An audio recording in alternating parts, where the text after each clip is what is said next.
qu'il y a des questions? Tout ce qu'on voit ce soir, c'est également dans la relation entre nous et Hachem. Que lorsqu'on se rapproche de Hachem, on est plus proche de Hachem. Alors après, on peut pas dire, bon, maintenant, je vais m'éloigner et je serai juste proche une fois par semaine. Juste une fois tous les 2 semaines. Non, il faut se rapprocher de plus en plus. Et sans permission, on ne peut pas s'éloigner. C'est-à-dire, si on a une mission spéciale, il fallait faire une mitzvah spécifique. Alors là, on peut des fois s'absenter d'être proche de Hachem pour profiter de la lumière de Hachem, pour faire une mitzvah pour aller sauver un autre juif. C'est seulement s'il y a une mitzvah spécifique. Mais tant qu'il n'y a pas de mitzvah spécifique, il fallait faire quelque chose qu'Hachem, il veut qu'Hachem demande de nous. Alors on doit rester connecté avec Hachem dans le niveau le plus fort. Shlomo Melech, chez Hachirim, il compare la relation entre Hachem et Bnei Israël à Marie avec sa femme. C'est vraiment ça, parce que c'est un lien qui est très profond et un lien qui doit toujours se renforcer de plus en plus.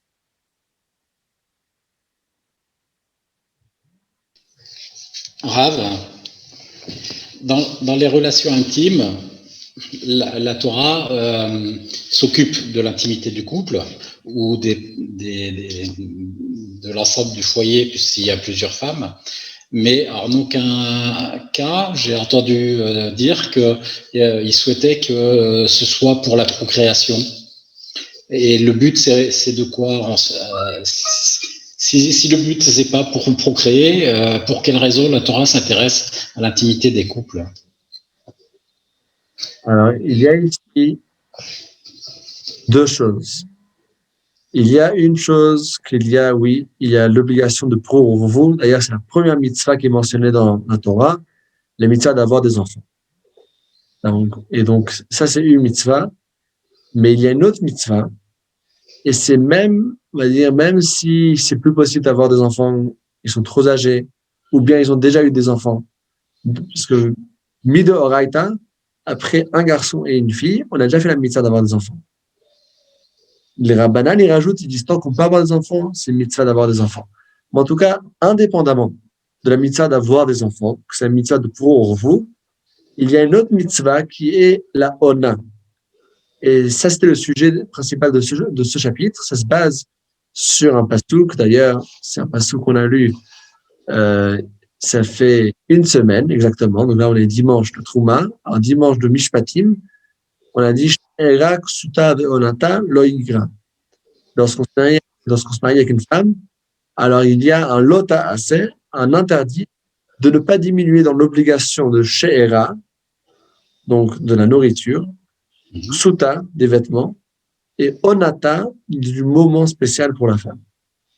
Et donc, indépendamment de la mitzvah d'avoir des enfants, il y a une mitzvah de ona, une obligation d'être ensemble, comme on l'a expliqué dans ce chapitre. Et donc, c'est pour ça que dans ce chapitre, on ne mentionne pas du tout la mitzvah d'avoir des enfants, pour pas qu'on pense que c'est dépendant de ça, parce que ça, c'est une autre obligation qui est indépendante. Et donc, oui, effectivement, il y a deux mitzvot. Il y a la mitzvah d'avoir des enfants, mais après, il y a également cette mitzvah-là. Rabbi, si par exemple dans un couple, un des deux ne peut pas avoir d'enfant, est-ce que c'est une raison de divorce ou est-ce que c'est pas une raison de divorce? Alors, halachiquement, oui.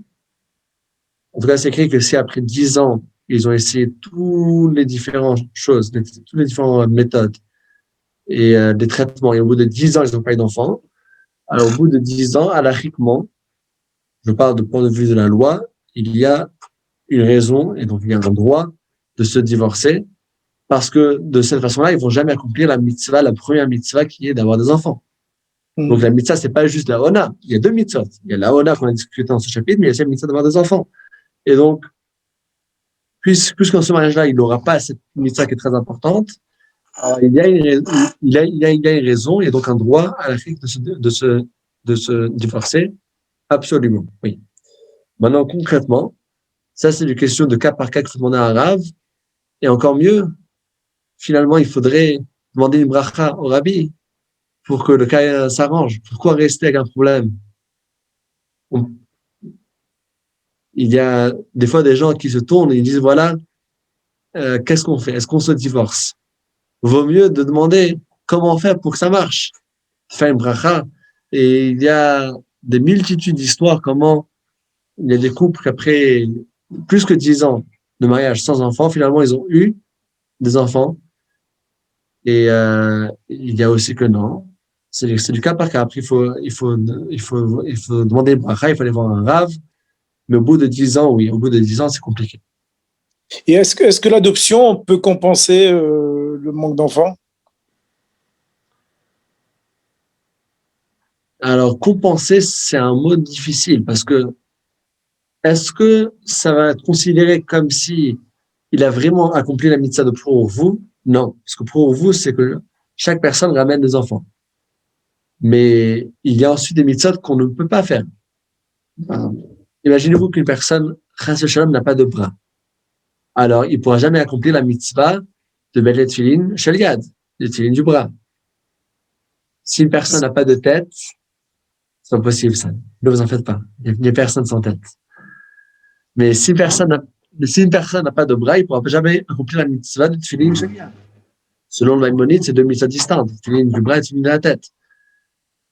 Alors, est-ce qu'il est fautif? Non, il n'est pas fautif. Puisque c'est Hachem qui a fait qu'il ne pourra pas recevoir cette mitzvah. Et la Gemara nous dit, dans Masechet Ketubot, et encore quelques autres endroits, en tout cas, c'est une phrase qui est répétée des dizaines de reprises, que Ones Rachaman Apatre. Ones, si c'est contre son gré, la Torah l'exempte. Hachem va jamais venir et reprocher à un juif qui n'a pas mis de tefillin sur le bras parce qu'il n'a pas eu de bras. Parce que c'est Hachem qui a pu faire en sorte qu'il n'y a pas de bras. Une personne que c'est pas possible pour lui d'avoir des enfants, alors aussi, il sera pas puni.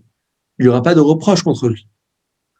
Mais de l'autre part, la suite de la phrase, elle est Keman David lo amrinan.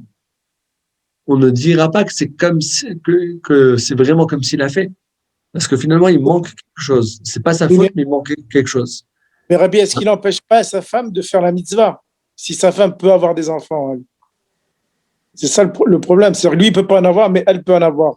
Est-ce qu'il n'empêche pas sa femme de faire la mitzvah C'est ça? Alors, est-ce qu'il n'empêche pas sa femme de faire la mitzvah? Alors, on rentre ici dans un deuxième sujet, et c'est la mitzvah d'avoir des enfants, c'est l'obligation qui va sur qui? Sur l'homme ou sur la femme? Alors, l'obligation, malgré que la femme, c'est-à-dire c'est elle qui fait la majorité du travail, mais la femme n'a pas reçu d'obligation, n'a pas reçu de commandement de ramener des enfants au monde. Le commandement était donné au mari, la Gemara qui le dit, parce que le pasuk pour vous, Milo Taret Vechif Shuma, avoir des enfants, ayez des enfants, remplissez la terre et allez conquérir la terre. Qui est-ce qu'elle a l'habitude d'aller conquérir? C'est Ish, Darkolir Posh, Velo Isha. La Gemara déduit toute une déracha de dire que l'obligation de ramener des enfants au monde, le commandement était donné à l'homme, pas à la femme. Comment ça se fait? Une des explications, c'est écrit dans les livres que c'est parce que la femme n'a pas besoin de commandement par rapport à ça. On voit que naturellement, elle veut plus avoir des enfants que l'homme. Et bon, là, on rentre dans un très grand sujet. Mais c'est décrit que à Mashiach, on n'aura plus de mitzvot. Et d'autre part, c'est écrit que rien ne va changer à Mashiach. On aura les mêmes halachot. Alors, le Rabbi répond que le sens, c'est qu'il n'y aura plus de commandement parce que ça sera naturel. De la même façon que maintenant, c'est naturel pour nous, mais oui, je vais pas mettre la main dans le feu. Ça sera aussi naturel pour nous de faire la mitzvah. Donc, pareil, il n'y a pas eu de mitzvah, de commandement qui était donné à la femme. Alors bon, maintenant, dans votre question, vous avez mentionné, le mari ne va pas laisser la femme faire sa mitzvah. Alors, est-ce que la femme, elle a une mitzvah et un commandement de ramener des enfants? Non. Mais de l'autre part, il y a quand même un autre élément que l'Allah dit, c'est que la femme, elle veut avoir des enfants et donc il empêche d'avoir des enfants. Alors oui, même si le mari ne peut pas avoir des enfants, mais la femme, elle peut avoir des enfants, ce serait le même scénario. Au bout de 10 ans, il y aura une raison à la règle de se divorcer. Maintenant, c'est du cas par cas. Il faut aller voir un Rav. La meilleure chose, c'est de trouver une solution, une tefila, faire une mitzvah en plus, d'écrire au Rabbi, d'avoir une bracha et qu'il y ait un miracle. Ça, c'est la meilleure chose. Ouais. Et donc, mais halakhiquement, oui, après 10 ans, c'est problématique. D'accord. Bien, merci beaucoup. Avec plaisir. Et Yeratson, qu'on se quitte de toutes ces questions, juste en les discutant maintenant. Et comme ça, on n'a pas besoin de discuter de ça quand on parle de la vie réelle. Vous savez, des fois, il y a des halachot qui prient à Hachem. Ça fait tellement longtemps que personne ne m'a appris. Alors, ils viennent, ils font des soucis.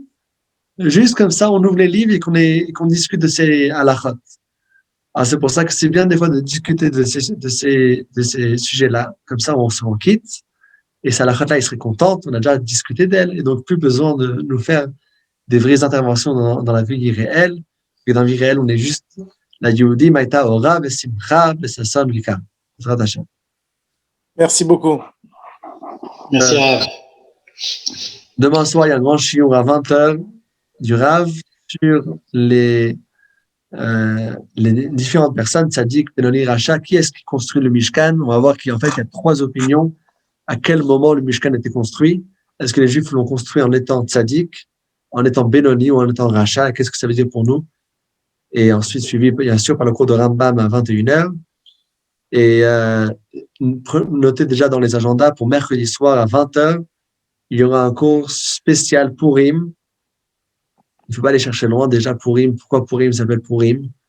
Purim, c'est un mot en perse, pas en hébreu, qui veut dire le tirage au sort. C'est un Megillah, Yipil pour Rouagoral, le tirage au sort de Haman pour tuer les Juifs. Alors moi, j'ai plusieurs questions. Premièrement, pourquoi est-ce que la Torah me parle, pourquoi est-ce que la Megillah me parle tellement du problème? Et après, on a décidé d'appeler cette fête sous le nom du problème et pas sur le nom de la solution. Au lieu d'appeler la fête de Vena Afochou, la fête où tout s'est bien passé, on appelle ça la fête du tirage au sort qui représente tirage au sort pour nous tuer. C'est pas une fête du tirage au sort de Haman, c'est une fête que tout s'est transformé pour le bien. Et pourquoi est-ce que le nom, il est en perse? C'est bizarre, il fallait dire Goral en hébreu. Bon, c'est plusieurs questions qu'il faudrait trouver une réponse à tout ça, si Dieu veut, mercredi soir à 20h. Merci. Il y a beaucoup de Gemarot dessus et on va essayer de le développer. Et donc, une excellente soirée et à demain, Bezrat Hashem. Merci, Rav. Merci. Azak Obarour.